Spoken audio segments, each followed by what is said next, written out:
Hey, this is WhyBeAre with BeamNG.drive, and today we're going to be taking a look at a map called Las Colinilas de Vapor V2.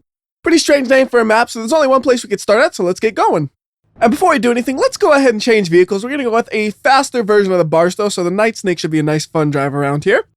Because this is a pretty wide open map, so you want a car that's pretty fast in a straight line like this one. So we're starting in kind of the central town area, and if you look around, you see there are a bunch of different types of buildings all over the place. It's nice when you see that instead of just the same building over and over and over again. And now you can see why I wanted a car like this. We have a road right here. Doesn't have any big curves in it or anything. It's 2 lanes wide. So you want a car that has some handling, so you can't use like a drag version of the car, but you also want something pretty fast in a straight line. That's why this is the perfect car for this. We're now going 130-ish miles per hour. We're going to crash into this building at full speed and completely destroy this car. 145 mile per hour crash. And the engine just popped right out. He's like, I'm out of here. This is ridiculous.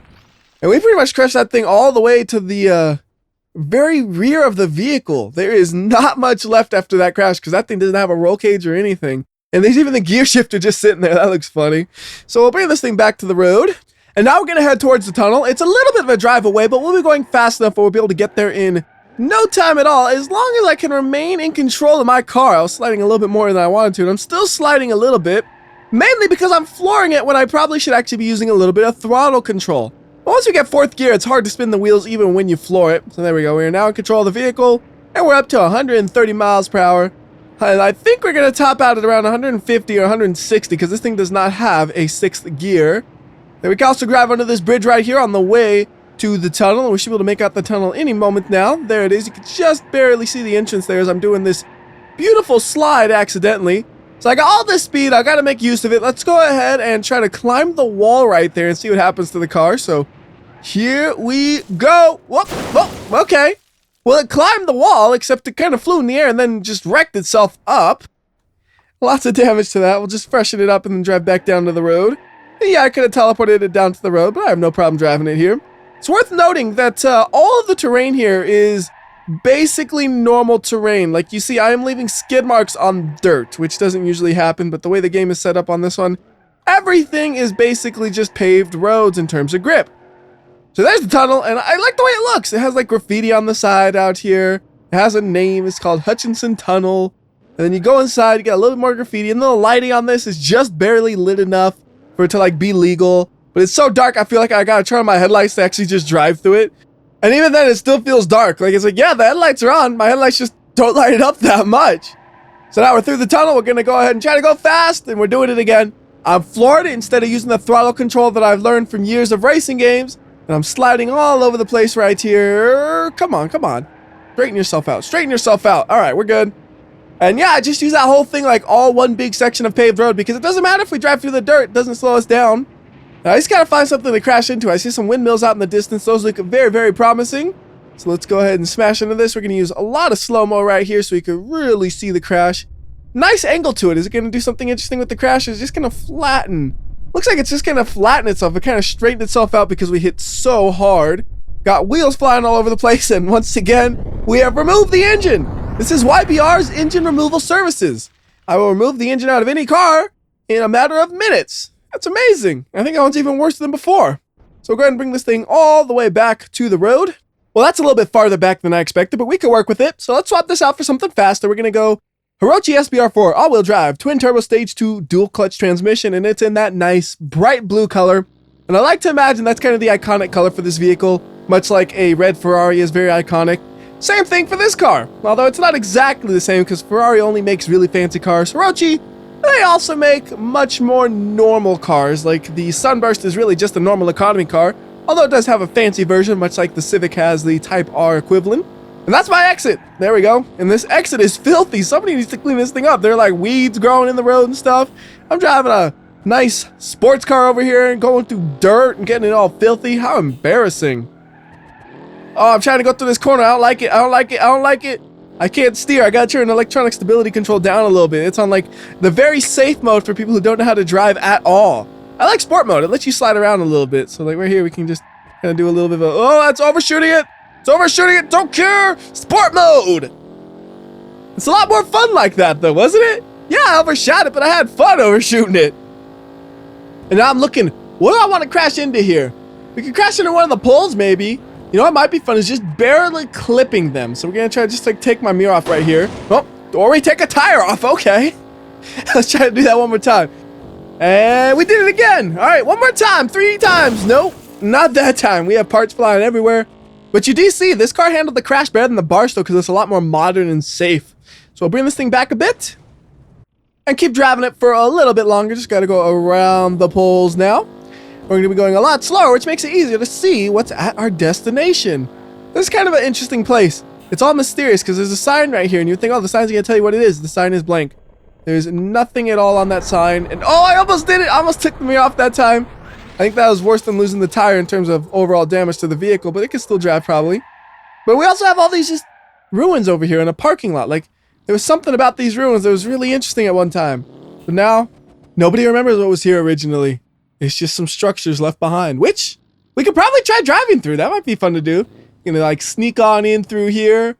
Just perfect fit. Yeah, this actually fits really well through here. Also, behind the buildings, there is a train track as well. And the train tracks are actually throughout the whole map. This is just one of the sections with them. We'll be seeing them again later on. I'm going to try to go on them right here and see if that works. It does not. We are just too low to the ground and we kind of bottomed out on the rail and then got stuck in it. So we're going to bring this car back to the roads that we were driving on earlier. So we want to go through the building again. And then if we continue driving along this road, we should get back to the town we started in. We made a little bit of a loop around the place. There's another sign right there, but once again, that one is also blank. Such a mystery what it could be. Also, I have no idea what's up with these lights. Like, some of the directions of the lights make no sense. This one's pointed backwards from the direction we're going. And this one, let's see what this one is. It's pointed normally.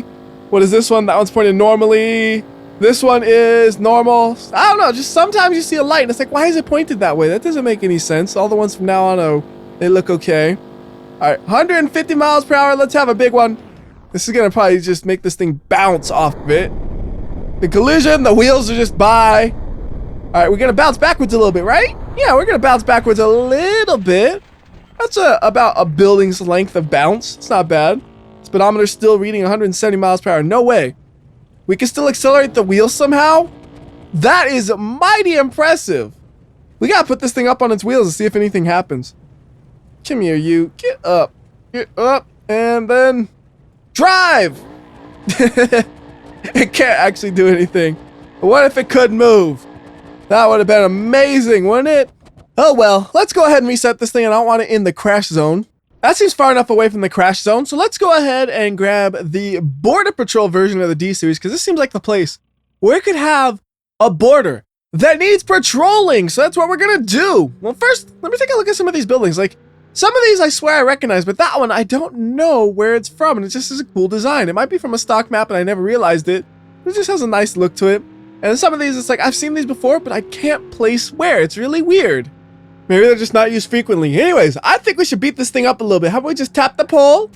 All right, good. Up, tap that pole too then. That wasn't exactly part of the plans. What I wanted to do is the jump over here because there's a nice little jump. I think we'll still have a good enough truck to do this thing. So full speed ahead, 60-ish miles per hour flying, and we cleared it. Can we land on our wheels? Can we land on our wheels, please? We're good to go. All right. Let me see how straight this thing drives. I'm going to go back to the paved road real quickly. Actually, I can already tell it doesn't drive very straight at all. It is pulling hard to the side. That's good enough. We'll just keep damaging it up little by little. Like a dent there. How about a dent over here? Just like really sloppy driving, basically. And we'll head over to the train tracks because I know that'll pop into the air a good amount. And there we go. Nice flight. Oh, it's going to land crooked. And there goes a wheel. Can we do anything else after a wheel loss? No, we're pretty much immobilized. So let's just freshen this thing up. And then we'll keep driving in this general direction because the map is pretty large. Like, you can keep driving in one direction for a good amount of time. So I'm going to try to like get near the edge of the map so you can see how far you could drive. And the farther out you get, the more serious the off-roading gets. So we started off pretty much in the middle of the map, and you saw around there it was all real flat. Now we're getting a little bit closer to the edges, and you have those bumps back there, and we have a few more coming up. But we're still not at the edges of the map because there's still another road we'll be running into eventually. There it is, actually, just as I say that. It appears like magic. And once you get past this road, that's where things start to get a little bit more steep and difficult to go up. But I think we should be able to do it with just the Border Patrol truck. We don't need anything super fancy and super heavy duty off-roading capabilities. Just regular pickup truck will probably be fine. I say that as it rolls over.